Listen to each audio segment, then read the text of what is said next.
Marketing is hard. But I'll tell you a little secret. It doesn't have to be. Let me point something out.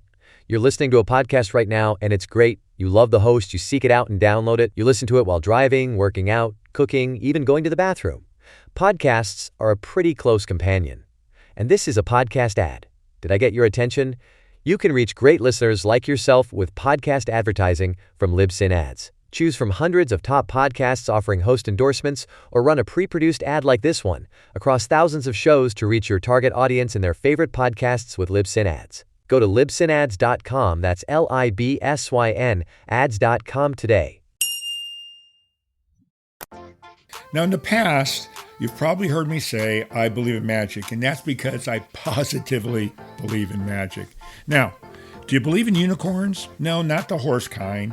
Have you ever heard of narwhals? Did you know they're also called, get ready, the unicorns of the sea? Well, if you haven't, today is your lucky day. Dr. Martin Nweeia, he joins me. He's a world-leading expert in narwhals. Also, they're sometimes called narwhals, which I actually like a lot better. Now get ready to be shocked. Are you ready? The horn on the narwhal is actually a tooth. Yep, it's a tooth. Now here's a couple other things. The scientific name for the narwhal is Monodon monoceros. I'm proud of myself, big words. Anyways, those mean long in a tooth, or another favorite of mine, one tooth, unicorn. Now, Martin's not only a Harvard dental surgeon, he's actually the vice president of the Explorers Club. That one, the big one, the Explorers Club. Now here's some science, well, sort of. A horn doesn't actually have nerves, but a tooth does. So this mistaken horn that's actually a tooth is sensitive. It's got these nerve-ending sensors that detect the depth of the water, the temperature of the water, and the salinity. And we're going to get into all of that in way, way more details. Now here's some tidbits. When they're born, their color is kind of a light gray, but when they get old, they turn white. Kind of like me. Well, just sort of kind of like me. Anyways, they're also closest in species to the porpoise and the white whale. Now, this is one of those episodes that I had pages and pages of notes.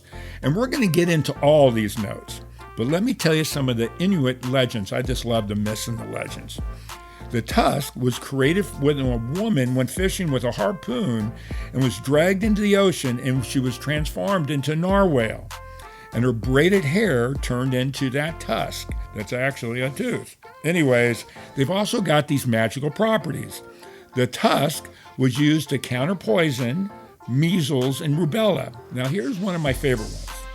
It's thought that Jules Verne used the narwhal for his story in 20,000 Leagues Under the Sea. I love that story. Now, can you tell I had some fun listening to all this stuff? I learned a lot. Well, hold on, because the unicorn of the sea is going to bring some real magic to you today. For real, for real, for real, for real, for real, for real, for real, for real, for real, for real, for real, for real, for real. Got a bunch of furry friends and I love them all the same. I'm an animal lover, veterinarian is the name. Let's share some pet stories from heartwarming to strange, losses and gains, from wacky to insane. For real. You're now tuned in to For Real with your host, Mark Kyle.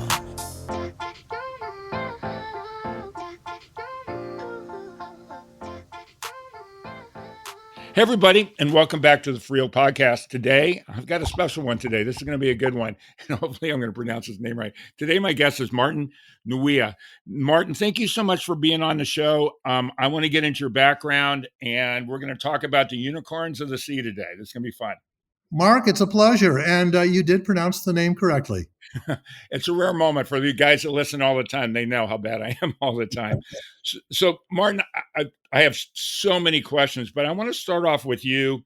I know you're in Connecticut. Let's get into you. Let's go when you were younger, because you're a dental surgeon, but I want to go kind of how you got there and then how you became this expert in what we're talking about today. Well, that's a long trail to think about, but I can tell you I was always a very quizzical kid. My curiosity was very much alive. I think my favorite story about myself as a youngster was one told by my mother, who said, as a child, you were the easiest person to work with because all we had to do was give you a ball of clay and you could sit for hours entertaining yourself. And I think that's really a strong part of my personality is that I see the infinite possibilities of everything, really. Sure. A very integrated mind, went on to high school, was very much interested in science. And then in college, really was only the second person at Trinity College in Hartford to have a double major in English and biology. I felt that the most important thing in school was to learn how to read and write. That was my motivation anyway. And then in terms of the interest in medical science, that developed very early as well. At 10 years old, believe it or not, I was having a conversation and a pen pal with Michael DeBakey, the famous heart surgeon. Sure. And interestingly enough, he always wrote me back. And in fifth grade, I built my first artificial heart. And part of that included parts from Dr. DeBakey. And, I don't know how much you know about DeBakey, but, this guy, He's from Texas, right? yeah. And Yeah. but his life pattern is literally getting 2 hours of sleep really a night. He was one of these guys that did rounds at 6 a.m, went to bed somewhere between 2 and 3 o'clock, at night. And so I thought, in retrospect, how did he have time to have a correspondence with a kid like me? And I had no formal introduction. I just read an article about him and wrote him a letter. And that's kind of who I am. I've never seen obstacles in things, so I've always done things that people said, well, how'd you get involved with that, or how'd you do it? And my answer is always the same. I was just a curious kid. So the heart fascinated me, and then dental science interested me because I thought it was an unusual combination of art and science. And then I got interested in dental anthropology. And then from dental anthropology, it linked with animal examples. And then from animal examples, it linked to the most curious of all, the narwhal. Well, okay, you're there, and I guess you've got no problem with being cold because Well, I tell people, believe me, I am not going because of the cold weather. I am here for the whale. I much prefer warmer weather. yeah, well, and it's such a fascinating species. As I started digging into it, I was actually blown away. One, how much I didn't know, and how interesting they are. What a crazy lifestyle they've got. It's really fast. And what also I liked, of course, there are species in a mammal that's in the water, but they're very similar to some of the dolphins. I've done several episodes with some dolphin experts, and very similar. I'm shockingly similar in some ways. Well, absolutely. And they're a form of whale as well. So, and very closely related to the narwhal. So it's not far off that this would be a natural link for you to get interested in. Well, the melon thing, I did an episode just recently with freshwater dolphins, and several of the freshwater dolphins are basically blind. I wanted to ask you that question about them first off, but the melon is really the way they see, because when they're doing echolocation, it actually goes through their melon. Is that the same thing that works with the narwhal? Yeah, sound is their primary sense. Their eyes are developed enough that they do see, so they're not blind like your freshwater dolphins. They do have eyesight. It's certainly not one of their more adaptive senses, because really the world of sound is the way they pretty much navigate their world.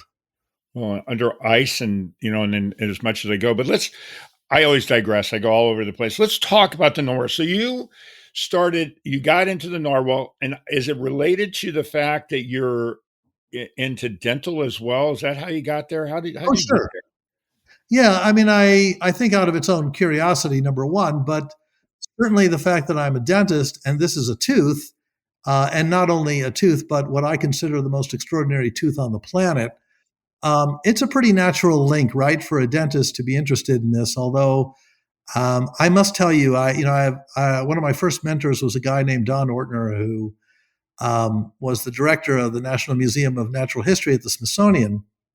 And I remember telling him, I said, this is like the most incredible animal, and I can't believe another dentist hasn't done this. And I remember Ortner was just looking at me laughing, and he goes, "Do you really think people are like you? Because you are a singular, you are a singular person that You has and the narwhal. that has this passion." So I was always entertained by his reaction. Well, I know that they call it. I know it's a tooth, and they call it a tusk. Now, I should know this, but on an elephant, when it's a tusk, is that a tooth too, or is that a specifically different thing? All tusks are teeth. Okay, cool. Well, that makes me feel like I thought I knew what I was talking about. Not everyone knows that, so don't worry. And not only everybody understands the difference between a tusk and a horn as well. So, the narwhal's been a little bit mired in the literature because a lot of even scientific researchers have published the fact of it being a horn, and in fact, its name given by Linnaeus, monodon monoceros, means one tooth, one horn, both of which are incorrect. Well, I've read one on a different way. They said that on the monodon monosaurus, they said it was a one-tooth unicorn too. They called it. Yeah, I mean, the unicorn has been, fashioned after this, but this whole language between the difference between horns and teeth have also mixed the understanding really of function, because horns obviously have very different functions than teeth do. And a horn basically is as a weapon more than anything else. Oftentimes it is, and it doesn't have anywhere near the functional significance because it's only derived from really one layer embryologically, which is the ectoderm, or your skin. Right. So even a rhinoceros horn is really just hair. It's more firmed hair, but it's a derivative of hair. And teeth are derived from every single embryologic layer. So they have ectoderm, mesoderm, and endoderm. So mesoderm often corresponding to things like muscle, blood supply, endoderm more corresponding to things like nerves. Sure. And teeth have all of these, whereas horns really do not have the latter two. They just have that skin, if you will, piece.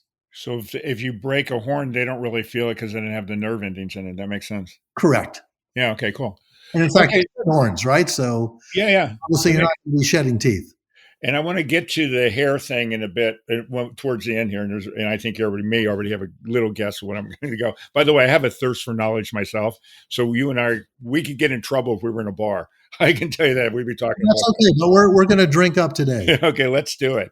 So you decide. So again, you're in school. You find out about this whale. Walk me through that, and let's get into the narwhal and all the specifics about it. I mean, other than curiosity, you found about it and you said, okay, I'm going to go up in the cold weather and check it out. How'd that work? So I'm out of school and I'm working as a dentist, and I am also doing talks now and then about dental anthropology, and I include the narwhal in them. And when I start doing a little bit of literature search, I realize that I don't buy into the story about the function of the tusk, that everything I read about it makes less and less sense. So I do what intrinsically made the most sense to me. And that was I called the gentleman I just mentioned, Dr. Ortner at the Smithsonian. And I said, hey, look, I'm interested in this animal. Who would you suggest I speak to at the Smithsonian? And he had mentioned Dr. James Mead, who at that time was head of the marine mammal program at the Smithsonian. Make an appointment with him. And typically appointments with a curator might last about a half an hour. And I think Jim recognized something in me very early on when he asked one single question. And he said, well, I always thought that, and by the way, this is a guy that had written a master's thesis about narwhal. So he already knew very much about this whale. And he said, well, I already thought people understood it as a secondary sexual characteristic like the peacock feather and the lion mane. And I remember responding to him just kind of intuitively right off the bat without any thought. And I looked him straight in the eye and I said, and nobody knows what those do either.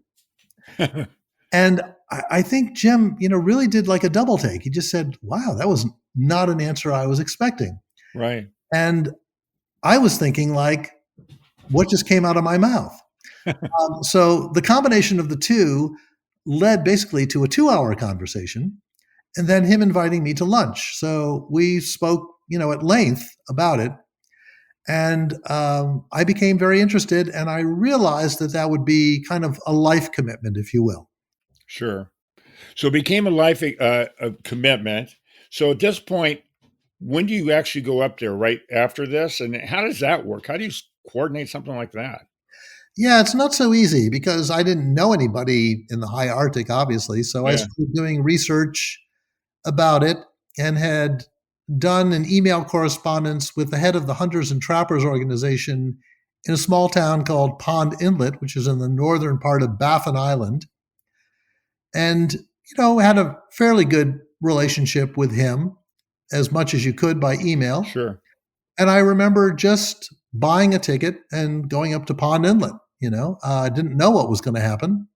I knew enough in terms of working with indigenous people because I had lived with other indigenous groups before going up there, that instead of doing the regular, kind of tourist piece about joining a hotel and Yeah, so I skipped all that and really tried through him to get a room in an Inuit house, which I did. And it's more crowded. It's certainly not as comfortable. But I thought, I don't want them to see me in the same way they see the typical person coming up here. the 3 hour tour guy. Yeah, I get it 100%.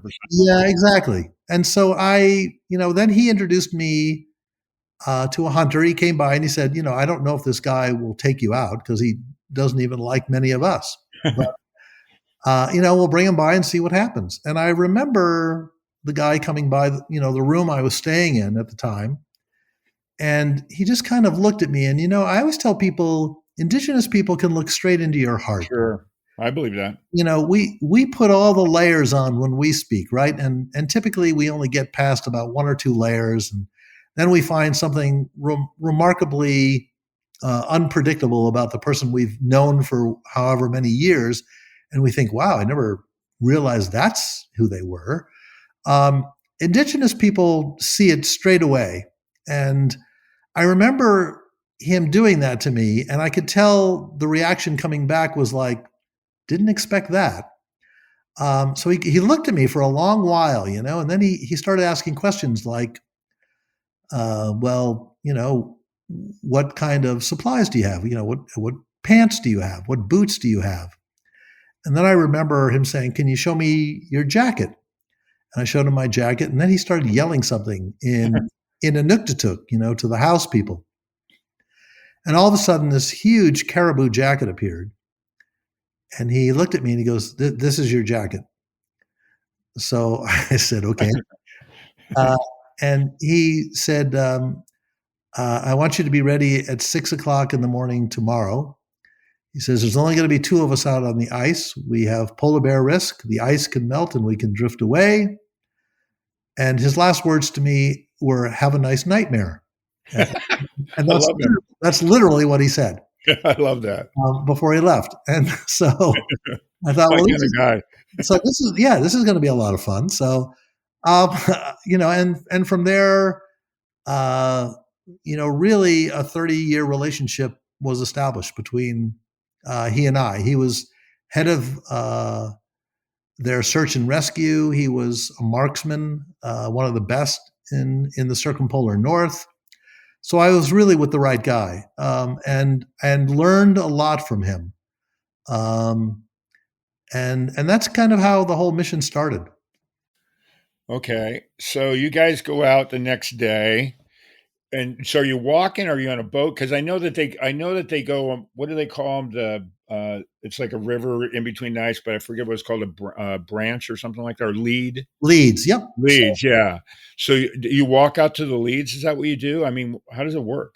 So at this time, You're at Baffin. yeah, we're in Baffin Island, northern part. Yeah. They're using skidoos mostly on the ice, but they're trailing an ice sledge, which is a traditional Inuktitut Inuk vehicle. That's kind of a very small cabin, on kind of a ski with wood, and then they can put supplies on there as well. So he's basically on the snowmobile. I'm in the comic, and we're trailing along on the ice. And one of the first times we come to an ice lead that he can't cross, I remember him coming to a section, and he looked, a little bit puzzled, and then he took an ice hook and he started taking pieces of ice and, creating kind of a bridge so we could get across. And he looked at the bridge and then he said, I'm going to go across on my skidoo. I think I can make it. This was a gap in the lead, fairly wide. I would say 20 to 30 feet wide. So not an insignificant gap. And as he went across the ice behind him broke. So he was on one side with the skidoo. I'm on the other side with the ice sledge. And I didn't say a word. And I looked up at him, and then I, saw what he had done with the ice pick and everything. So I started doing the same thing. I just started grabbing large chunks of ice and, seeing if I could build a bridge. And when I thought I had come to a reasonable result, I looked up at him, and he said, "Throw me the rope and get into the ice sledge." So I did. I threw him the rope across the way. And then he had it. He attached it to the snowmobile. And he said, "Get in the ice sledge and we'll see what happens." And the same thing happened. As I went across, literally the ice broke behind me. And we got across. I realized later that the Inuit, when they teach their kids how to solve a problem, it's not instructional. It's very much the experience that we had. So observational. He would do it. I would watch. I would do it. And you either got the recognition it was okay or not okay.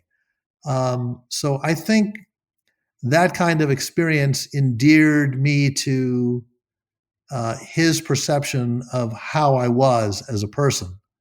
Well, let me ask you a question. I'm trying to visualize this. So you're breaking how big are the pieces of ice you're breaking? Like 2 feet around? These are bigger than 2 feet. I would say these are more like 5 to 10 feet pieces. Oh, okay. So, but they're still floating. So it's like a pontoon bridge. Right. Yep. Okay. And there's no current in these leads. I've never been up in They're pretty quiet. The leads are pretty quiet. Yep. And then you're just hoping that one doesn't go. And how thick is the ice typically? That ice, I would say, was not overly thick. I would just say in the inches, probably less than 5 inches thick. Man, that sounds horrible. That's cool though. Okay, so now you make it across. Now what happens? This is amazing. So we're in a campsite, and then we're on polar bear watch, and then obviously first time for me on polar bear watch, and I asked the usual question, like he says, "I'll be asleep, and when a polar bear comes close, if one does, wake me up." And I asked the obvious question, "How do you know when a polar bear is close?" And he looked at me and he said, "You'll know." I was going to say, "You'll know." And indeed, so what happened, this is about 3 a.m. I'm sitting on an ice bucket on the middle of an ice floe, and there's, water maybe 30 feet in front of me. And then I'm sitting on the ice of this inlet.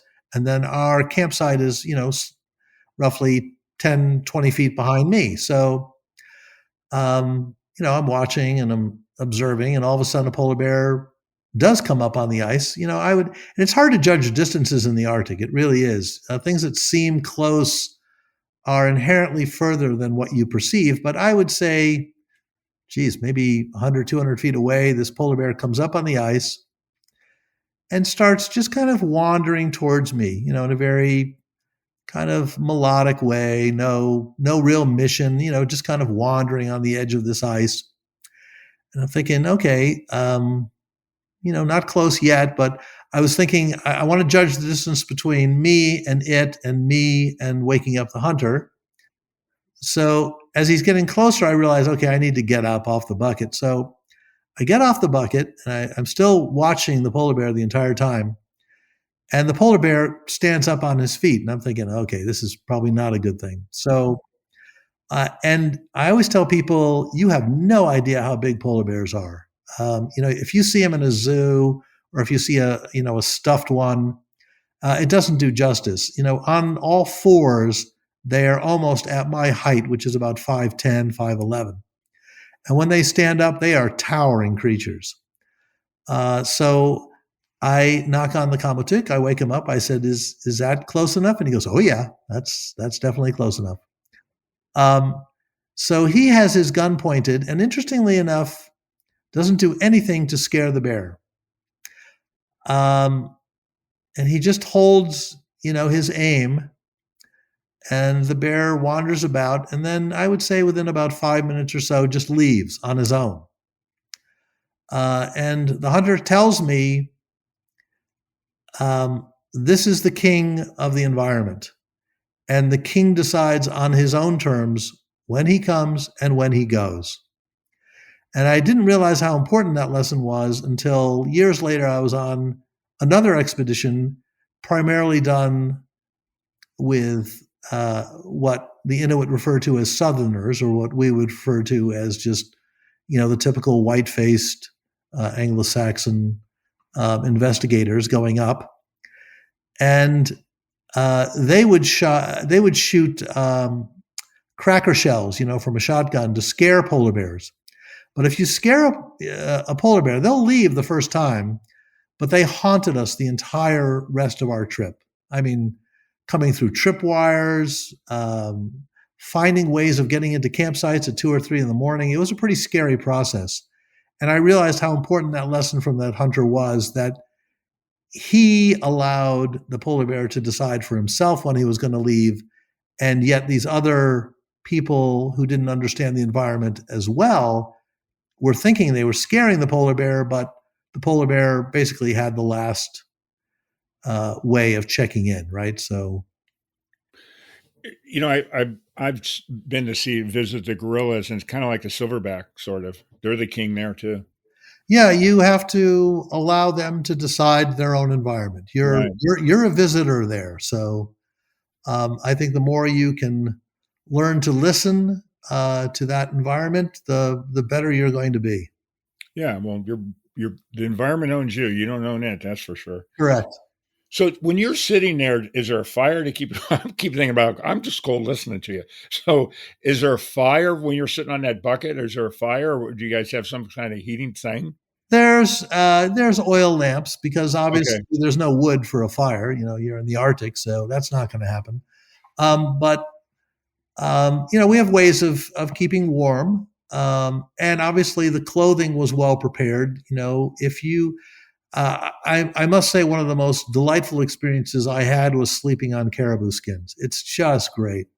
Wow.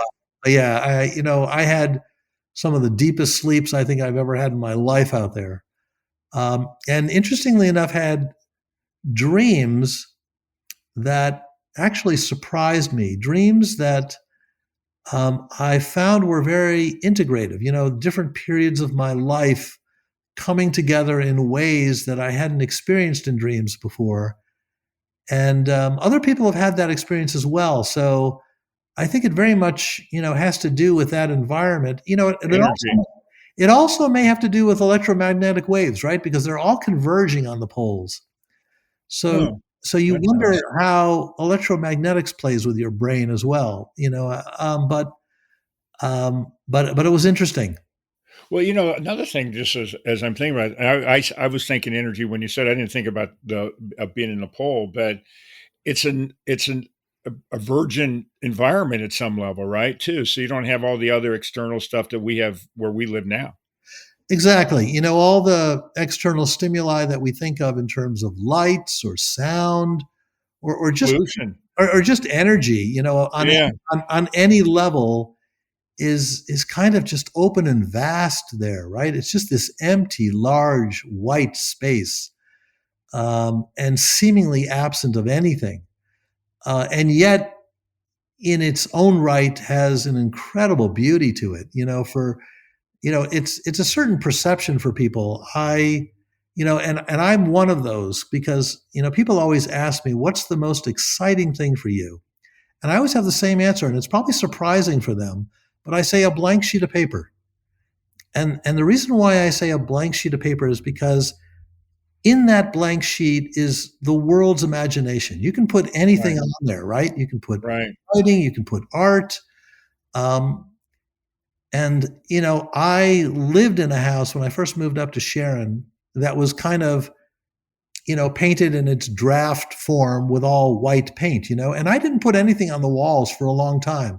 And for some people that would drive them nuts, but for me, it was like, it was freedom, you know, Right. it was freedom to think. So I appreciated that kind of wild, white, vast space. Well, I think of two things. I think magical is one word that comes up, and the other one is infinite possibilities. Yeah, and it's only magic for certain people, right? Because Yeah.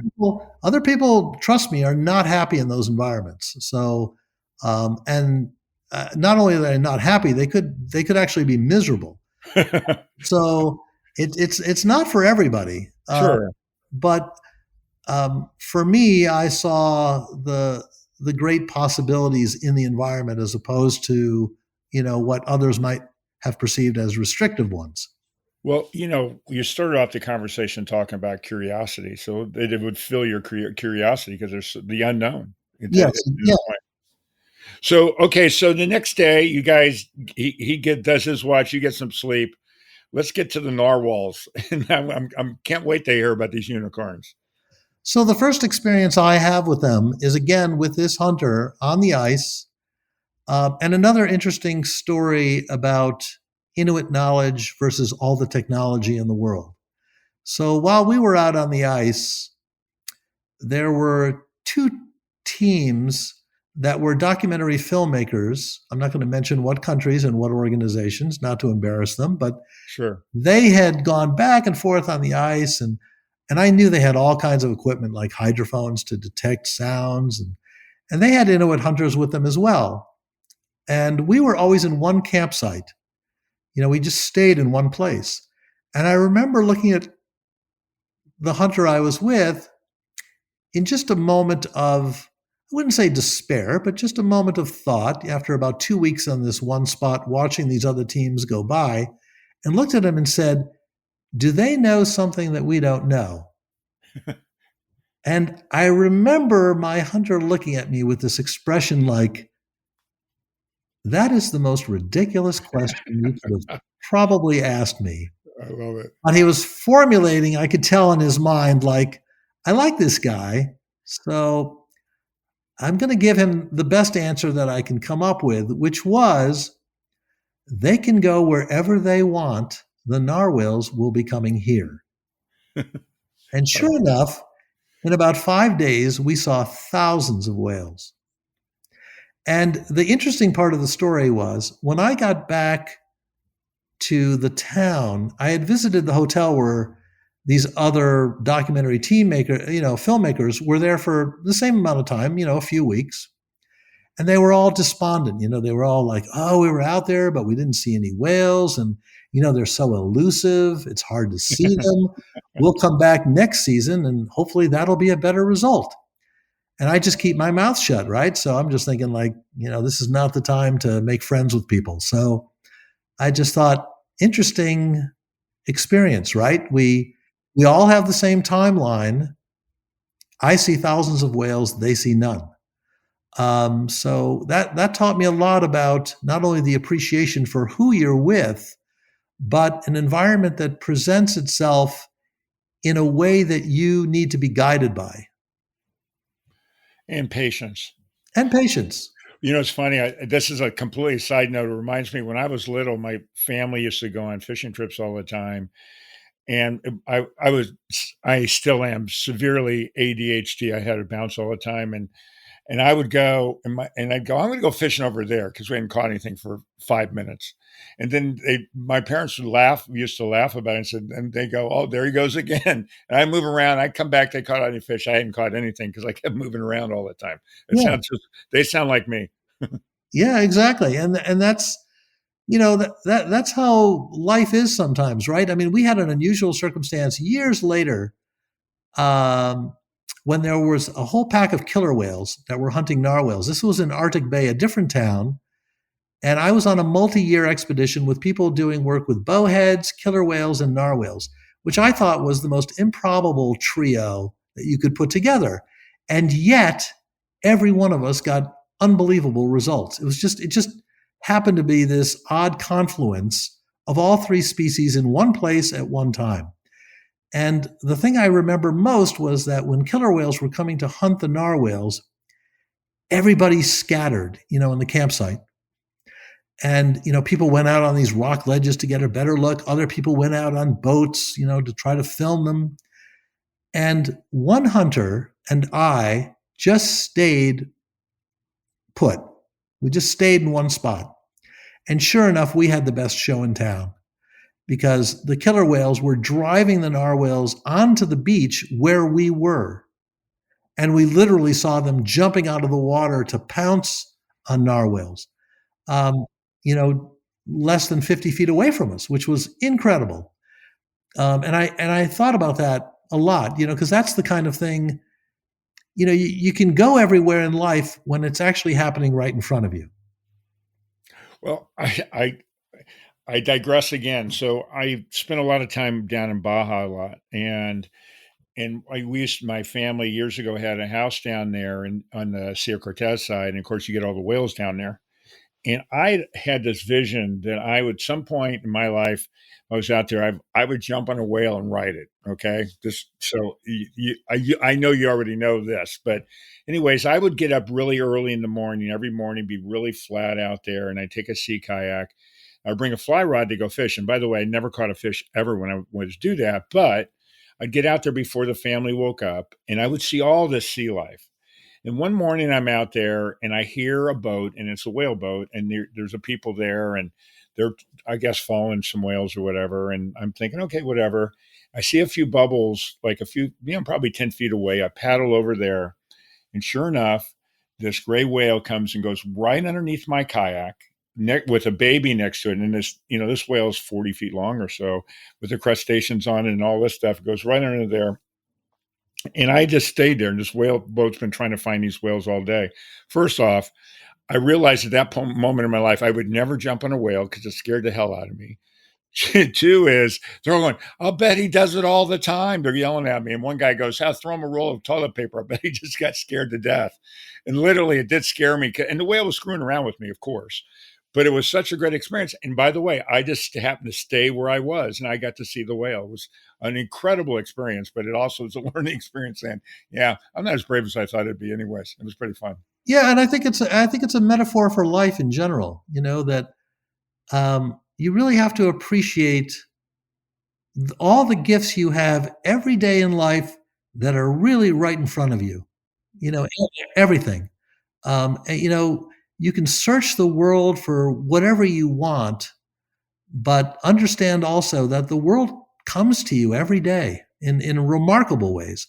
And we become numb to it in a sense. We isolate ourselves in a house, we put ourselves in a car, we drive ourselves on a road, and just that little walk in nature can unfold so many magical pieces of life that in many ways are a world of knowledge and a world of discovery right in front of you. It's incredible. For real, for real, for real, for real, for real, for real, for real, for real, for real, for real. And we'll be right back. We are supported by PrepVet, providing stem cell therapy for pets. As a pet lover, did you know your pet can benefit from the incredible healing power of stem cell therapy? Prep Therapy offers a groundbreaking solution taken right from your pet's own blood. Say goodbye to joint pain, arthritis, kidney and liver conditions, and more.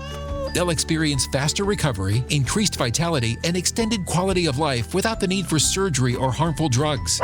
Put the wag back in their tail and discover Prep Therapy today at PrepVet.com. Save 10% with promo code FurRealPodcast, covered by most pet insurance. Well, let's get back to it because I know everybody here's it wants to hear about the narwhals. And is it pronounced narwhal or narwhale? You say potato, I say potato. Either way, Okay, good. you can go narwhal or narwhal. Another, my grandmother who was raised in the country, but when she early on, she decided she wanted to be very proper. She'd say potato and tomato, even though she was raised on a farm. It The, used to crack me up. the English literature went nuts for this for a while because it is the only whale without an E. Right. And when I'm done with all my professional literature papers, I'm going to write a paper called Why No E. I liked it. I like narwhale better than narwhal. It sounds better anyways. I like it. Yeah. It's more descriptive too. So, okay, so you're out there and you're seeing all the whales, and let's talk about them a little bit. And we've said it was a tusk and it's a tooth. Can they explain it for everybody that's listening, detailed wise? So I think the best way to dive straight into this Sure. is to understand that teeth are sensory. All Right. teeth, all mammalian teeth are teeth. You only have to know this if you go to your dentist and have a cavity drilled to know that you have pain fibers. You Right. only have to know if you're older, especially, and you've got receding gum and bone, that if you eat an ice cream cone, it hurts. So you're sensitive to cold. So our teeth have these perceptions. All mammalian teeth do. Narwhal is unique in the sense that it teaches us about this amazing sensory organ system. And that was the better story that myself and our team told to the world, that this was more than just a passive, kind of hard, rigid structure that was used, if you will, to duke it out with the males to find the right female. It had a much more deep and interesting story in its sensory function. And indeed, what we found over a period of really about 10 years of active research was that this probe, this sensory organ system, had the ability to sense and detect salinity. And from that, we extrapolated other variables like temperature, pressure, and particle gradients. Can I pause you there for a second? Because I read that about the salinity. What's the reasoning? Why is that important? I didn't know. I mean, they're in saltwater. I don't understand what the importance of that is. So think about their environment, because these are whales that are living in the high Arctic, where during especially the winter months, there's so much frozen inlet portions where they migrate to in the spring and summer. And then there's even pack ice, multi-year ice that forms in Hudson Bay, where most of these whales find their home in Baffin Bay.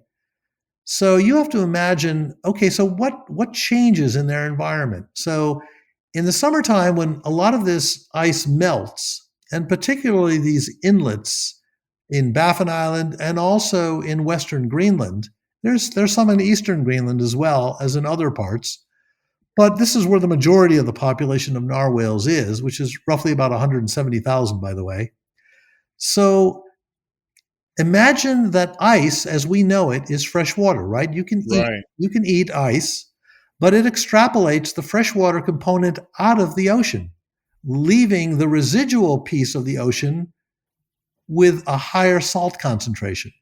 Okay. And likewise, when that ice melts, it dissipates into that same water and makes that water a little bit more bracken. So it's not as salty.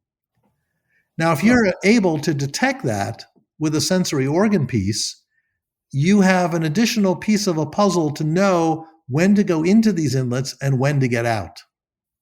Okay. Now that makes sense. I'm thinking, well, why they're in saltwater? Who cares how much salt water? Yeah, That makes no, it's an important piece for them environmentally. right. Well, I saw another thing when you're talking about the sensory of the tusk. Matter of fact, Wikipedia references you. One of the things that you say for the tusk, instead of for looking like the sexiest guy with the biggest horn, are as a fighting thing, to get food, is that they're using rubbing against each other to rub off the crustaceans or something like that.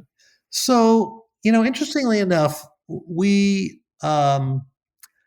discovered that there were multiple whales, especially in the spring, that had shiny white tusks. I mean, completely white. And I photographed them at long distance away. So I was trying to get high enough resolution to be able to publish them as prints. And what I think is going on is that there's a silt kind of bottom at a lot of these inlets where they are poking these tusks in to basically clean them. Yeah, sandpaper. Yeah, basically polishing their teeth. Yeah, yeah. I think the rubbing motion, originally in a documentary, I had stated that they could be brushing their teeth or, cleaning their tusks. I think it's a more in-depth way of knowing each other that will come out in a subsequent paper that we haven't published yet, but that is soon to come. So they identify each other by the shinier tusk or whatever it is? No, it's a more sophisticated mechanism. Okay. I don't want to give too much away. Yeah, sure. Keep your I get listeners it. excited, so they stay tuned. Hey, well, it's like a Cracker Jack box. I can't wait to get the surprise. There you go. There you go. So the other thing, back to their sensory. So they have these nerves. They can do water temperature, all kinds of different things. Well, at least that they're assuming, right? Or has that actually been proven now? That is more an extrapolation of the single piece that we discovered. So we wanted to pick a variable that would be easy to experiment with and intrinsically be vitally important for their survival. So that's why we chose salinity. I started working with particle gradients in the sense of trying to rub a rock against the tusk and got preliminary great results. But, it takes a lot to do this kind of experiment in the Arctic. Of course. I mean, you're limited time and the temperature too. So I'm just thinking about something. So the tusk can grow up to almost 10 feet long and the males can be 10 feet. So they could be with the tusk and the thing. There's some that could be approximately 20 feet long. So the whale itself, yes, but the tusk Yeah. itself, the limit would be between 9 and 10 feet. And, interesting, the distribution is not as concise as people make it out to be. So most males have the tusk, but some males don't have the tusk. Most females don't have the tusk, but about 15% can have the tusk. And then occasionally some whales can be double tusker. Right. Right. Yeah, those are mostly males, but some could be females. Now, interestingly enough, there was a study by a group in the US, which for me is a bit comical, but got a lot of press, about correlating tusk size with testes size. That supposedly the macho guys would have the longest tusks, kind of reinforcing this sexual selection idea. Yeah, of course. What they failed to include in their study were the males with the largest testes, which are the ones with no tusk. Oh, that's funny. Yeah. So could it be hormonal? I mean, I was thinking about the women too. Could it be a hormonal thing that causes them to grow then? Is that a possibility? We're looking into that with a large genetic study. That's a more complicated question. Yeah. So we haven't come to that conclusion yet about who attracts who type of thing, and what that process is. And keep in mind the behavioral piece is tough with whales like this as well. You're limited season wise to observing them, and mating occurs year round. People relegate it towards springtime, but it's not. You'll see calves of all different ages during the springtime, which indicates obviously that mating can occur anytime during the year. So one question I had when I was looking at, because they, of course, the references, they all talk this the springtime and then the babies come out and sometime in the later, like the summertime. But it looked to me, if I read it correctly, their gestation period is around 15 months. Is that right? Yes, it's closer to that, around 13 or so. Yep. Okay. Yeah. And then the babies are almost 5 feet long. Yeah, you're Wow. correct on the length, and the skin tone is usually a gray color. Yeah, I saw that. And then the name narwhal translates to corpse whale because when they get older, they start turning white and they get all the blotted thing. Yeah, that's one derivation. Supposedly that it was analogous to a drowned Danish sailor, which I thought was kind of a morbid Yeah, I know. way to cast it. And if you've seen narwhal skin, it's actually gorgeous. I don't think that definition is one I would cling to too much. I like more the Inuit ways of classifying things. Everybody has their own view and perception about what to name something.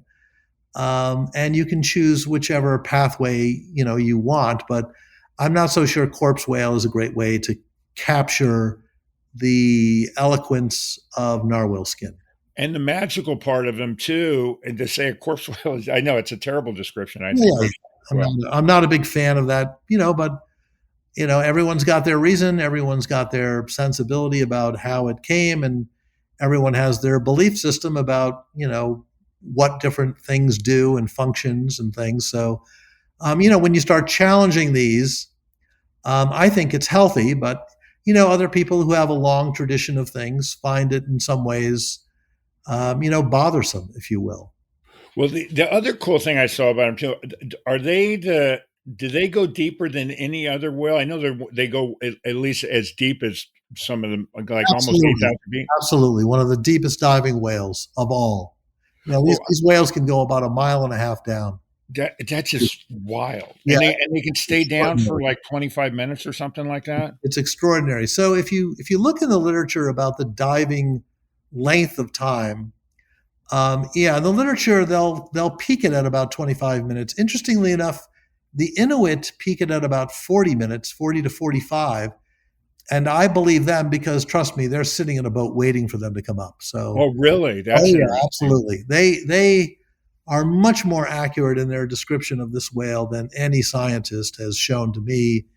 And in any encyclopedia of whales, they have a long way to go to catch up to Inuit knowledge. Well, I'm like a kid in a candy shop when I started learning new things. And one of the things I read was myoglobin, which I'd never heard of, which was fascinating, similar to hemoglobin, but and correct me if I'm wrong here. So the way I read it was the myoglobin actually keep more oxygenated. So that's one of the reasons why they can stay down deep. Yeah, this is not an area that I study so much, but wouldn't surprise me. Obviously you have to think about the incredible amounts of pressure right on a system. That's pretty incredible as well. How do you withstand that kind of pressure at that kind of depth? That's a curious one as well. I think there was something when I was doing the manatees or some deal that they're built to be able to withstand a lot of pressure as well. And then, I just thought it was interesting with myoglobin, which I'd never even heard of before, which I think is really cool. Yeah. I need some. And then their blubber's like 2 to 4 inches thick. That way, because of the water being cold and all that kind of stuff too. Yeah, but interestingly enough, their skin is incredibly thin. Really? Yeah, very thin, surprisingly thin. As opposed to other Arctic whales, which have a much thicker skin. So, I think there are some biomimicry applications here too, right? If you think about the pressure, maybe there's lessons for submarine building, right? We thought about the lessons for narwhal tusk material because on the planet, it is the most strong and flexible material on the planet. And not individually characteristic. So there are stronger materials and there are more flexible ones, but no material that is as strong and as flexible in combination as narwhal tusk. So they're flexible too, so they're not rigid. Yeah, I don't know if you've ever seen one of these tusks, No. But if you've ever seen one, you would not imagine in your wildest dreams that thing could be flexible. And yet when we did tests with the Volpe Research Center, which used to be the Paffenberger Research Center at the National Institutes of Standards and Technology, we found that over an 8-foot section, it could bend and flex 12 degrees in every dimension, which is incredible. Yeah, no, that's amazing. And interestingly enough, in its sensory function piece, over that same length, 8 feet, we found 9 million connections between its inner nerve and the outer ocean environment. An incredible sensory probe, incredible. And The only creature that we have ever found and the only tooth structure that we have ever found to have patent dental tubules, open tubules between the inner nerve and the outer tooth. The only one. And in the most extraordinary environment. Why would you do this in the Arctic? Last place you'd expect it. That's crazy. So where did they drove? They're related to porpoises, I guess. Is that what I read? Am I right? Their closest relative is the beluga. Beluga, that's right. The beluga. Beluga has a much wider range, right? So, for example, we did a study during COVID because if you remember, people were concerned about animal transmission, right? Right. Lots of animals were slaughtered. Interestingly enough, 3 marine species, including beluga, dolphin, and seals, have been infected by coronavirus in the past. And in seal populations have affected as many as 50 to 60,000. And those are just detectable. It's not like anybody's out in the ocean monitoring which animals are getting a coronavirus, right? So that was a concern during COVID, that not so much in the Arctic environment, but animals like beluga, that can migrate through freshwater estuaries could theoretically catch coronavirus and bring it to the Arctic. Yeah. So there was concern during that period. And I think, as we become more conscious about polluting our oceans and having this wacky viral soup in all of our oceans, that we are indeed, it's more than just plastic in the ocean, which is in itself its own problem. But you have viruses, bacteria, you have all kinds of things floating in this soup, right? That are also affecting that ecosystem. Yeah, I mean, gosh, don't get me started on what a great job we do to everything. So the beluga and the narwhal are both considered white whales. And then I read that they found that they've actually interbreeded. I love the name Narluga. Yeah, and they're not necessarily white whales. White whale is usually referred to as, Delenopterus, which is the beluga. The narwhal are its own classification. You can have hybrids. And there was a historic hybrid found. You mentioned with the Narluga, that was a narwhal female and a male beluga. I love it. There are other possibilities to that, by the way, as well. And indeed, there may be other hybrids that are found in the future. But they just don't, they don't know that they could actually mate once they become a specific species, or Narlugas. I guess they don't know that yet because they definitely mated. Oh, really? Oh, absolutely. Yeah. No, this is a hybrid that was discovered, was genetically profiled with different parents. So yes, like the Growler bear, right? The polar bear and the grizzly. Yeah, these are all. And, nothing wrong with this. This isn't anything new, right? Nature has been doing this for, we've got 4.5 billion years to catch up with, right? So, and the reason why I tell people, whatever discovery we make as scientists, we have to keep in mind that we're a blink of an eye, right? We're such a minuscule piece of evolutionary science that we have to pull back a little bit on making ourselves sound too important, because it's going to change. Right. That that made me think of the zorse too, the zebra and the horse. They can't reproduce, but there are zorses out there. Yeah. Whether these hybrids can reproduce is still to be seen. And quite honestly, with the genetic similarity, I think that's an easy possibility. People have hypothesized that with, primates and humans, that there's likely some hybrid out there of a human and a primate. There's a lot of primates. Genetics. A lot of humans, I think, are primates. Yeah. I was going to say, you can go a lot of places. We started there. Yeah. We don't want to talk about our politicians either, because no. Really get us down the wrong road. But yeah, I mean, there are potentially possibilities of these cross breedings with such genetic similarity. There's quite a bit of overlap. Hey, One of the favorite questions I've always asked audiences, and this is to make them appreciate how we're all interconnected, right? And I usually say, like, how much genetic material do you think you share with a banana? I have no idea. It's roughly 50%. And so I tell people after they realize this that we all need to reflect on our inner banana, right? So that that we do so much to differentiate ourselves from everything else in the world, and maybe we should be looking at it the other way. Maybe we should be seeing how we are so similar to everything in nature so we can have a much stronger bond to it, right? So when we talk about Banana Republic, then we can go right there. Yeah, we could go right there. We're descriptive in Exactly. multiple So ways. Yep.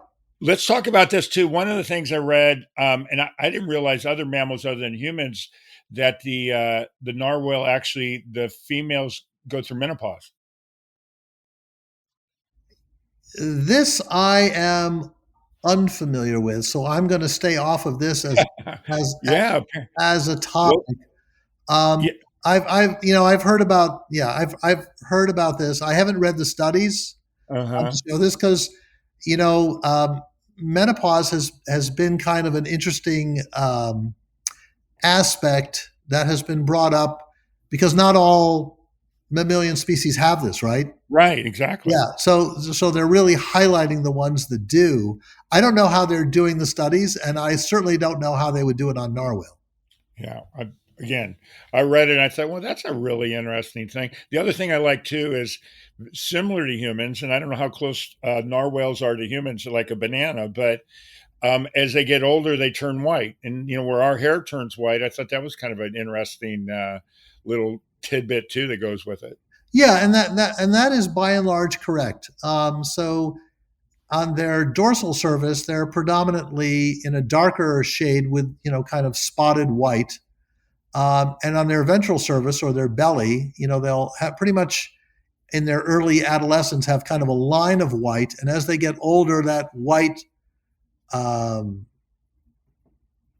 circumferences around their body size. So on Start the taking dorsal over. side, they can be white, and then the reverse happens. So they'll have kind of a blackish line on their dorsal surface or top surface, and the rest will be more or less white. Hey, tell me how this happens. So I know the orcas or the killer whale are one of their predators, but the other one is the polar bear. How do the polar bear get them in the water? How do they get them? No, so the number one predator would be humans, obviously, for Of hunting. course, But the Inuit, have every right to have sure. that. They're the only people that do have that privilege. And I always tell people, it's not like there are oranges and I was just going to say that. That's what I read. I thought it was fascinating because they get the vitamin C from them. correct. The skin has a high Right, right. source of vitamin C, and you're not eating pineapple up there, right? So, uh, And scurvy. yeah, exactly. So there's a legitimacy to this diet. So, um, but in terms of other dietary factors, traditionally they used more of the meat, they ate more of the meat, and they did have this privilege of hunting. But yes, to your question. Well, yeah, and there's a big difference between what we do down here and what the indigenous people do. They use every single thing of them, so Well, it's yeah, way different. that's becoming less now in reality Uh-huh. as more westernized food sources are making their way up to the circumpolar north. As you know, a lot of these ice-free regions now in Baffin Bay, for example, allow shipping to occur with much more frequency.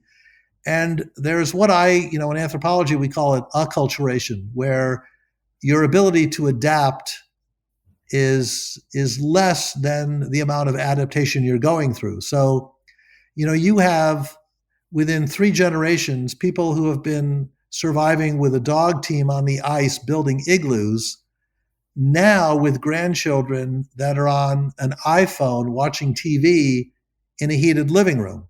So Yeah, that's sad. that's a pretty big cultural change Right. within 2 generations. That's huge. Well, the other thing too is now that they're trying to really, as climate change and ice is melting, going past the forgetting the Panama Canal, going up north, going around the Arctic now.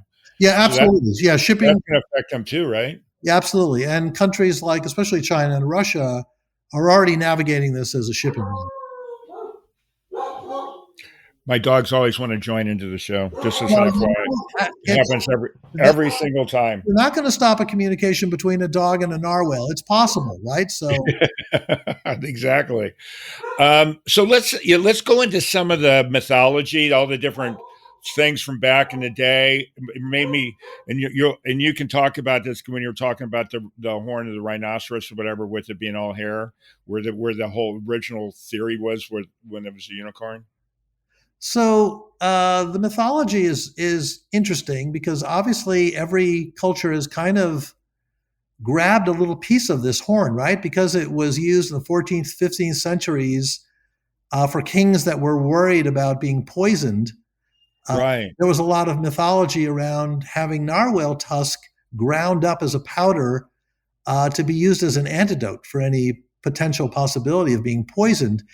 Even some of the kings in Denmark had little floating ships made of narwhal tusk material that would be floating in their goblet, which could also be made of narwhal. And indeed, there's the Royal Danish throne is made of narwhal tusk. Oh, I didn't read that one. Oh, That's yeah, cool. it's an interesting. It's museum now. It's not a modern day throne, but so it has gravitated, and even in Eastern culture, you'll see different versions of the unicorn. Right? You'll see Yeah, sure. different bodies, different horns. And then, for a long time, the rhinoceros horn was legend to be that unicorn horn. And Yeah. it gravitated to the narwhal tusk. And then the Inuit themselves have their own mythology about how it came about, being an iteration or a cross between a beluga and a woman that had maligned her son, and her long hair twisting Right. formed the tusk.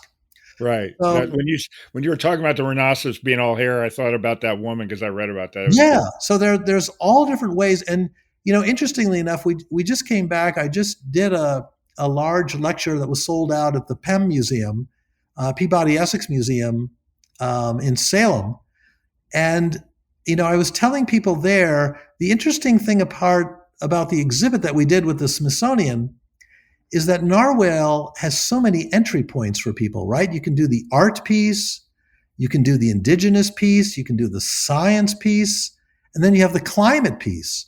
So you have all these ways of entering the interest of the narwhal, because the narwhal really links all these different 5 kind of ways to enter in. So even if you're an artist and you're interested in art, Right. you think about the tapestries that were done from the Cluny Museum of Lady and the Unicorn, and our Cloisters Museum having the Hunt of the Unicorn. So there's all different ways to enter in on both the mythology and the art around the unicorn.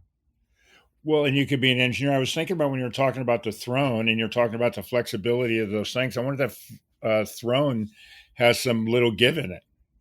Well, who knows? I guess it would depend on the weight of its ruler, right? Which Yeah. we don't want to go A into. little bit of flexibility to sit back and leans back a little bit. Anyways, that's great. Is there anything else that we haven't covered for everybody listening that you can think of that we missed? Or I'm sure there are 100 things, but anything specifically that you thought would be of interest to people? Well, I will tell you one cool thing that we just, Okay, cool. a few months ago. When I was in the water with the whale, this is during the tagging missions that Fisheries and Oceans go through. I'm typically the person in front of the whale. And one season I had 2 hydrophones in the water, was in front of the whale, and my right leg went numb for just a split second. And for my right leg to go numb, it would require a low frequency sound to resonate with my leg, right? Right. But with a low frequency sound, you would expect both legs to go numb at the same time, because low frequency waves are very wide waves. Right. Now, high frequency sound could explain the direction of just the single leg but wouldn't explain the resonance. But whales have the unique capability of directing. I was kind of directional, yeah. Yeah, so they can carry a low frequency sound on a high frequency wave. And I actually had the scientific recordings of hydrophones in the water at the time it happened. So we published the sound files with the experience. First time. That is fascinating. Very cool. Yeah. Do you perhaps know there's a woman that studies dolphin communications, Kathleen Dudinsky, by any chance? I do not know her. Oh, you guys should get together because you guys would never be able to stop talking. She's so fascinating. They're studying and actually studying how dolphins communicate. It'd be a similar thing, the echoes and the clicks and all the stuff they think, but I bet it would be something you find really fascinating. Yeah, the world of sound is really amazing. And when you can see the range that whales have, we're just a minuscule part of their sound range, right? Right. I mean, they're up in, into the 70, 80 kilohertz. We don't even know what's going on up there. Yeah, I know. Yeah. It's crazy. Cool. Okay, so at the end of the show, every time I do a silly animal joke, I told you about our silly dad joke. So I prepared a unicorn joke for you. Now, am I obligated to laugh at this if it's not funny? No. I'm going to preface this. These are the worst jokes you've ever heard in your life. Okay. But as I always preference everybody out there, you can always send me a joke or have your kids tell this joke because it's a torture for me to do it, but in some ways I get a kick out of it. Here's my joke. What do you call a unicorn without a horn? Okay. What? A horse. Oh, that's good. I like that. That's cute. Well, that was one of my better ones. But anyways, for everybody else listening out there, please, if your grandkids, your niece, nephew, your kids want to come on the show, tell a joke, it would surely make my life better. And I'm sure they'd tell. Yeah, I'm sure you're trying to justify yourself here on this one. So. Oh, I am so justifying this. Yeah. But anyways, email me at mkyle@forrealpodcast.com. Or if you got a great idea like this, I mean, I love fascinating subjects. And if you do it, I get back to everybody. It comes directly to me and I'll get back to it. Martin, first of all, thanks for being on. But before I let you go, for everybody that wants to find out more information, what should they do if they wanted to contact you, whatever? Is there anything specifically you want to put out there? www.narwhal.org. Perfect. And I'll have, for everybody that's listening, it's in the description. We're recording now, but I'm going to have that in there as well. And we'll go from there. Martin, thanks so much for being on. As you can tell, I'm like a kid in a candy shop. We could go forever on this. I really appreciate you taking the time. Well, good fun. And thank you for inviting me into the store. And then everybody, you're very welcome, first off. And for everybody else that's listening, as I always say, keep following, pass it out, listen all the time. I really, really appreciate everybody listening, really, from the bottom of my heart, for real. That concludes this episode of For Real with your host, Mark Kyle. For previous and future episodes of For Real, listen via all major podcast streaming sites.